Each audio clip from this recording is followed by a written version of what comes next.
Exodus 13 and verse 18, it says this, but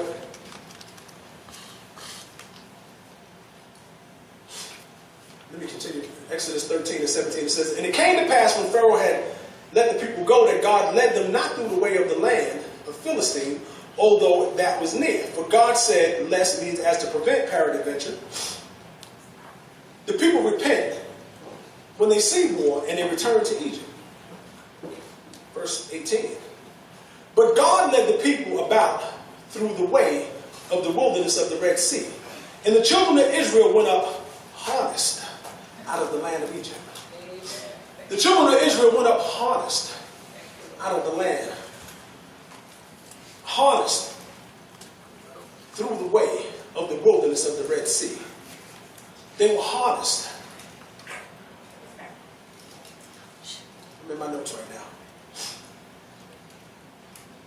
I'm going to share something with you. This is the first one. Watch this. Red Sea. The Red Sea among the Jews. If the Red Sea was spoken, it means the highway to deliverance. Okay, I'm sure what I mean by that. If someone said, well, Pastor, which way are we going? I say, okay, we're going by way of the Red Sea. If I said that to you, it's a phrase to state this. It would mean that we go out of bondage God's way by God's hand on God's word.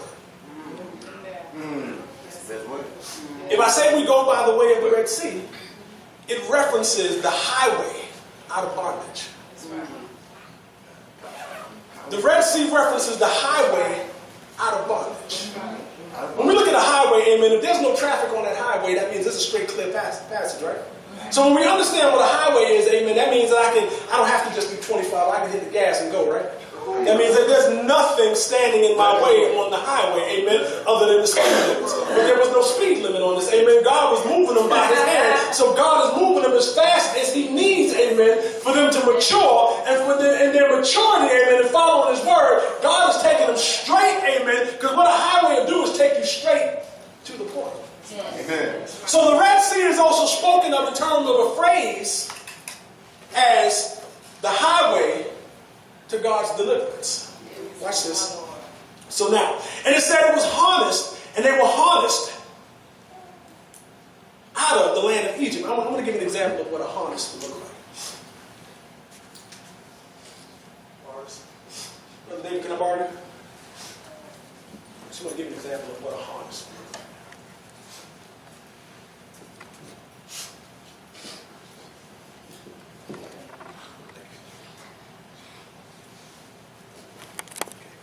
Grab both hands. Grab both hands. Grab the hands. Grab the hands. Wrap them around your hand. There you go. Don't just grab them. Wrap them. There you go. So now here's what no, not that tight. Do it back with this. There you go. There we go. So now a harness. Here's what a harness is. A harness are the straps that are used on a draft horse in order to pull the wagon. So they were harnessed out of bondage. Watch this. So by God's hand, see how I got Brother David to wrap his hands in it? This is the way we need to wrap up in the Word. We need to wrap up in the Word because here's what the Word is doing. It said they were harnessed. Meaning by God, what it is, God is the one who's, and here's the thing about it, the harness is all the gear except for the yoke on the horse. Why the harness? Because the yoke on the horse steers the horse. But you're not steering this. God is steering this. Y'all didn't catch that. Let me say that over here. Amen. You're not steering this. God is steering this. Amen. Let me say that over here again. You're not steering this horse. God is steering this. Amen. Let me say this to all of you. Y'all are not steering this because if you were steering it, you would have went the other way through Philistine because it was closer. God is steering this. Amen. God knows what's going on. God is the one that's pulling this house. Amen. So the Lord, and here's what's happening.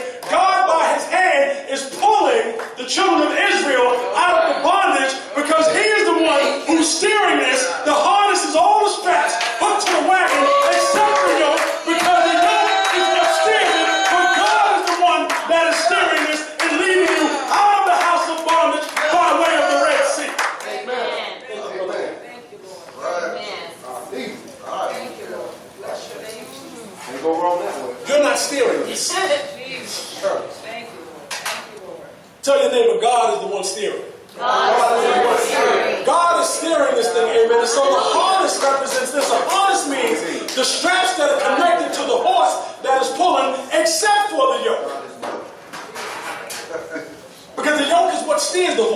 Amen. God don't need you, God has. Amen. God has wisdom enough to know which way to take your life. And all we have to do is trust him in the process. Amen? So now watch this. So the harness, amen, watch this, is all the gear connected to a draft horse. Why a draft horse and not just any other horse? You ever see a draft horse? Do you know what a draft horse is? Watch this. We used to own a horse. And we had a, I forget what they call it. I forget the name of the horse we had. We had a horse. He was beautiful. His name was Church. He was beautiful. He was a chestnut brown, and he had 4 white socks, and he had white paint on his head. He was beautiful. Church was beautiful. His name was Church. But he was not a draft horse. I'm going to share with you what a draft horse is. Any of you ever seen a Clydesdale? Yeah. You know how big a Clydesdale is? Much bigger than a regular horse. Oh, one day I stood next to a German draft horse. We used to have them over here at GPD. We had a draft horse. And I stood next to this horse, and his legs alone was like this. And I'm looking up. Now, our horse was what they would call 16 hands high. And so he was about that big, 16 hands. So me and him were about the same height. But when I looked at I'm looking at the draft horse like this. Wow. This is a big horse. So now you have to understand something, that a harness is something that is hooked to a draft horse. Something bigger than a regular horse. Something more stronger. Something more stronger than a regular horse. And if you can imagine a team of draft horses pulling a wagon, and that's just to give you a minor example of God leading you by his hand, his mighty right hand, out of your bondages, amen. That now, God, you are hooked up to the word of God. Because the first thing he said, put the word is between your eyes, and God is the one who is leading you out of your bondage. Because you're connected. And the reason why I had Brother David wrap his hands up in the rope is because that's the way we need to be wrapped up in the word. Yes. We need to be wrapped up in this word of God. We need to be wrapped up, amen, in the word. We need to be tied up, amen, in the word of God. We need to be so one with the word of God that when God said that we ought to do it and not question it. Amen. Watch this. We've developed faith in things that has proven itself to be great and powerful. Yes. For past experiences. This is the relationship with God. God said, I could take you that way, but if I take you that way, you won't trust me. Because you get into a war and you walk away from it. He said, but I'm going to lead you this way so that you won't see war yet. You're not ready for that right now. So let me lead you on a straight path. Let me lead you on a plain path. It may be a little longer. It may not look the way you want it to look. But God got a plan.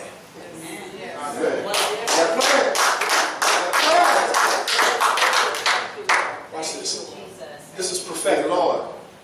Right now, God has a plan. It may not look the way you want it. You may say, well, God, wasn't that way short? Wasn't that way faster? Well, I could have just did it this way, God. But see, you don't understand. If you took the shortcut, it would have cut you short. Well, God, I could have gone that way. But if you went that way, you would have found yourself dealing with a war, but you're not prepared to fight. Because you would get into that battle, and because you've never dealt with this devil on this level, it would make you walk away from what you've done. So that God is leading you right now, amen, in a way that you're not ready for that war yet. Oh, don't worry, wars are coming. But he has to get you to trust him first. That's right. That's it. He has to build a relationship to trust him. He's going to cause you to trust him first. Watch this.